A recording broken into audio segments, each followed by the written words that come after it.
Good afternoon, everybody. Thank you for being here this afternoon. My name is Rich Trudell. I'm a Deputy Chief here at the Syracuse Police Department, and I'm in charge of the Investigations Bureau. We would like to take the opportunity to highlight some really excellent work from our detectives who work in the Special Investigations Division, particularly our Gang Violence Task Force, or as we refer to it as GVTF. For the last 4.5 months, our GVTF, in conjunction with our partners at the District Attorney's Office, conducted an in-depth investigation to develop information regarding a drug trafficking organization that was operating at the Parkside Commons Apartment complex on the east side of our city. Yesterday, 21 May, that lengthy investigation culminated with the simultaneous execution of 2 search warrants at 2119 East Fayette Street, apartments 205 and 307, by our SWAT team. In addition to the 2 search warrants, we also had indictment warrants for 5 individuals for enterprise corruption and criminal sale of a controlled substance in the 3rd degree. As a result of those 2 search warrants, we recovered the following evidence: over 3 pounds of cocaine, 21 grams of fentanyl, a large sum of U.S. currency with an estimated value of $80,000, 1 loaded P80 9mm handgun, commonly referred to as a ghost gun, 4 walkie-talkies, numerous cell phones, and drug paraphernalia. Furthermore, our detectives were also able to locate and arrest all 5 individuals we had indictment warrants for. Those individuals are Julio Franco Osorio, age 25, Jorge Pizarro, age 42, Jean Calderon, age 30, Jesus Ortiz, age 31, and Victor Medina Perilla, age 33. In addition to arresting all the parties I mentioned for the criminal sale of controlled substance in the 3rd degree and enterprise corruption, they were all also arrested and charged with the following: criminal possession of a controlled substance in the 1st degree, criminal possession of controlled substance in the 3rd degree, and criminal possession of a controlled substance in the 7th degree. Julio Franco Osorio was also charged with criminal possession of a weapon in the 3rd degree and criminal possession of a weapon in the 2nd degree for possessing that handgun I mentioned. All parties were lodged at the Justice Center. I want to close by thanking our detectives in the Gang Violence Task Force and the members of the District Attorney's Office that worked on this case. Drug trafficking organizations like this definitely negatively impact our community and the quality of life for our residents, in particular the residents that lived at Parkside Commons. I have no doubt that the efforts of our detectives and the District Attorney's Office have improved the quality of life over there in that apartment complex.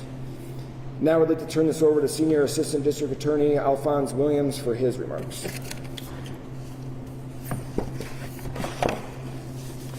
Good afternoon, everyone. My name is Alphonse Williams. I'm the Senior Assistant District Attorney in Onondaga County, specifically involved in the prosecution of organized crime in Onondaga County.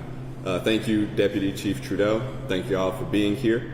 As you guys know, DA Fitzpatrick did promise that we would take a more serious approach to organized crime in Onondaga County, as well as the city of Syracuse.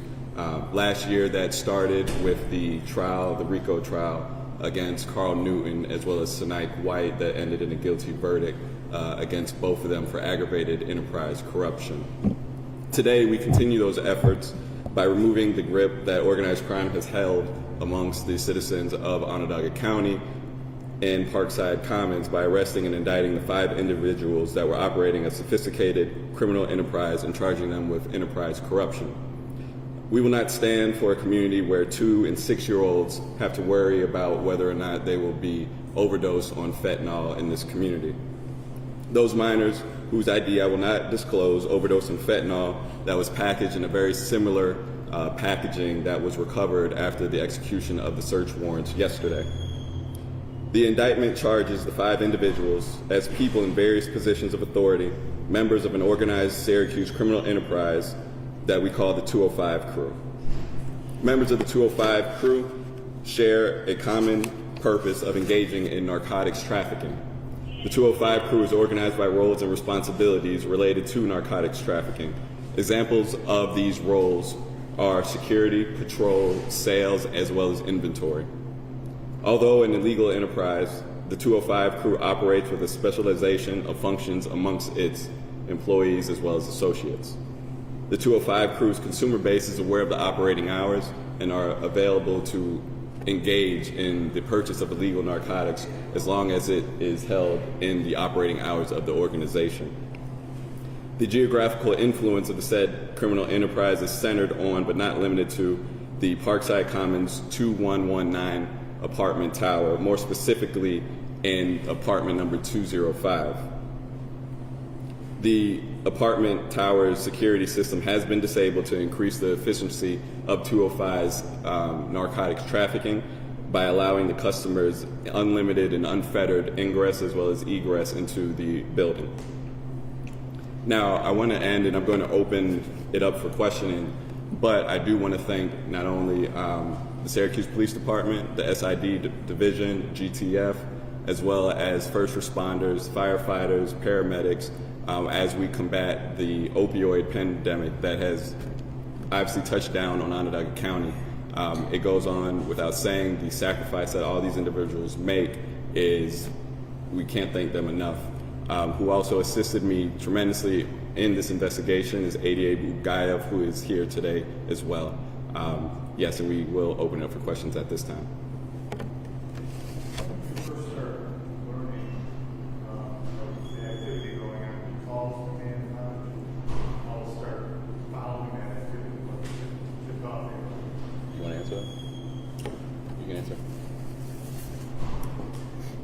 Parkside Commons has been known for various issues for a very long time.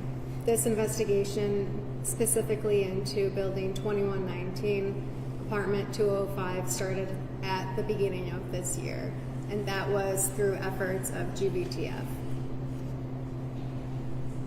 How long is the operation been running for that idea?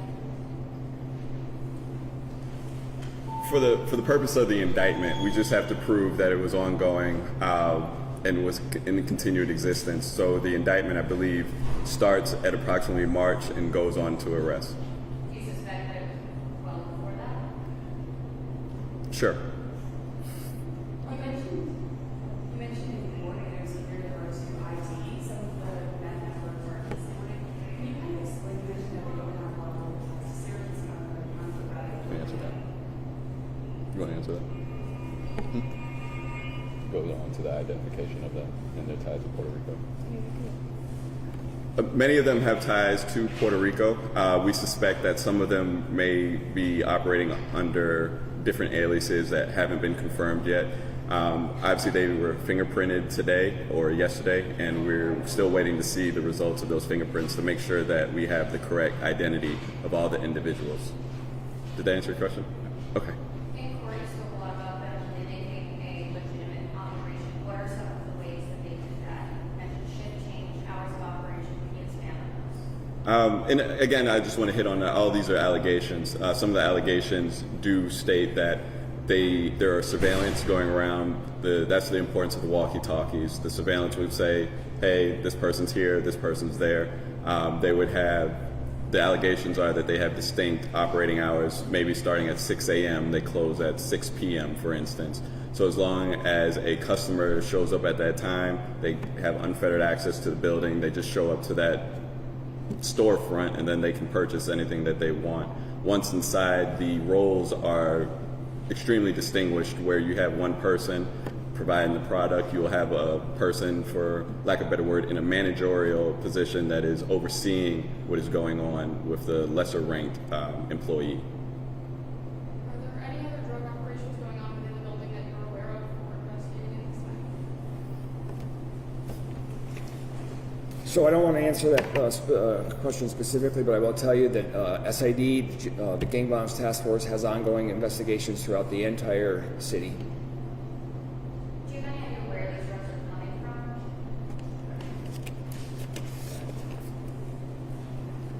Not at this time, no. Have the owners of the building been contacted, reached out to, and is there any place that was ever accountable in this operation? So yeah, I expected this question. Right from the highest levels of city government, Mayor Walsh, there's new ownership at Parkside Commons. We are in direct conversation with them weekly through a single point of contact at the police department. And yes, they will be made aware, and we will continue those conversations with Parkside Commons to improve the quality of life that I mentioned that is existence over there. As far as the 205 crew goes, is that the name they call themselves, or is that going to something that you guys don't know? That's something that law enforcement, as well as the DA's office, we refer to them as. Yes. What can you say on the safety of the people living in the building at this time? Well, hopefully, we've been getting, as ADA Brigade has said, we've been getting a lot of complaints from the citizens and the residents of Parkside Commons where they feel trapped in their own apartment building, where they feel unsafe to go anywhere, right? And there's photos, there's videos, and even if you did a walkthrough today, you would see drug paraphernalia, be it syringes and things of that nature, that little children are tripping over when they're just trying to go to the playground or when they're just trying to go to school. And even yesterday when we executed the warrant, there was a little child that was on her way to school that had to see all of this stuff. So hopefully this is a step in the right direction that gives back the authority, the quality of life to the residents of Parkside Commons. Because no matter how much you pay in rent or how much you pay in a mortgage, you should still have that community. You should still feel safe, and no child should suffer a risk of an overdose just because of a few rotten apples in an apartment complex. And with that 2-year-old that was administered to our camp recently, is this directly connected to this new firearm, or is that not known at this point? It's not known at this point. Just want to expand on your first question about the quality of life and how safe they are. The police department has different enforcement options, right? This is one of those enforcement options. We just talked today in our ComStat meeting about how Parkside Commons in particular needs extra enforcement in terms of our Cooper curb stops, getting our officers out of the car, talking with city residents, working with codes, warrant arrests. This is not the end for our enforcement efforts at Parkside Commons to keep the residents there safe. Is it mainly isolated to that one building, that one unit anymore? Because it's a fairly large complex, so were other buildings, other units affected by the activity, or was it pretty much centered around? Well, when you have this type of criminal enterprise going on in any area, I'm sure that the surrounding areas would be impacted by this alleged large-scale enterprise activity. Sorry. Is it known, obviously, strong ties to Puerto Rico, is it known when they came to Syracuse, to Onondaga County, or is that still I'm sure that we will learn at a certain point, but right now it's still being investigated.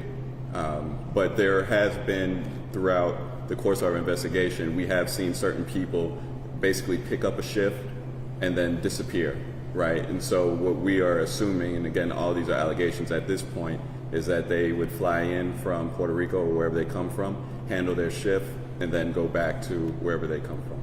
So they're basically just like visiting from Puerto Rico then? The specific defendants currently? We don't know at this point. Okay. Yes. Thank you guys very much. Thank you all.